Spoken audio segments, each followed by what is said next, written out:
अस्सलाम वालेकुम जी, अस्सलाम वालेकुम। पाकिस्तान जी देश ने रंग गलोरा जगान ने संग आप संगी क्या ठीक ठाक हो रही है।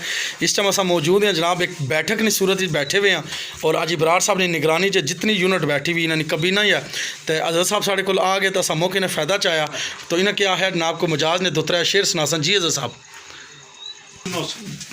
जी अजहर साहब चलो जी पहला शेर। बिस्मिल्लाह से अंजाम खुदा जाने। हाँ हाँ, बिस्मिल्लाह से है इब्तिदा मेरी सदा खुश रहो यही है दुआ। दुआ मेरी, ठीक है जी। कि आप फट के ले जाते लब खुल के इजरनी चोट ना मैं सह सकिया। आहा दिता खोल ज़बान है बेदर्द किस्सा एक पल ना मैं आराम नाल बह सकिया। खिड़का में बाण कोठियां कबूतरां दे ना मैं ला सकिया। वफादारी की तख्ती अलियास वीरान को बेवफा भी तेन ना। जी किबला। इश्क ने ऐसी मत मार छोड़ी। चलो जी किबला। इश्क ने ऐसी मत मार छोड़ी ना राह लभदे ना सरकार लभदे। पेड़े जल के राख कबाब होई गए सीखा लान जोगे ना वो अंगार लभदे।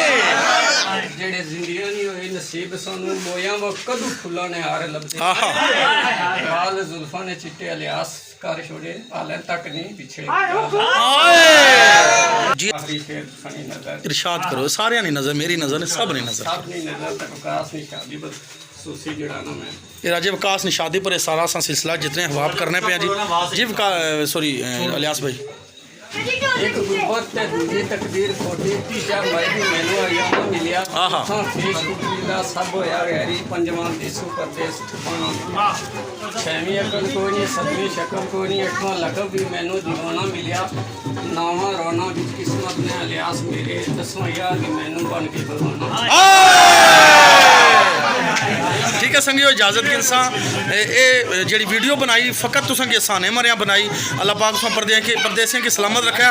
गलोर अजगान जिंदाबाद, वादिया गलोर अजगान आजी बरार।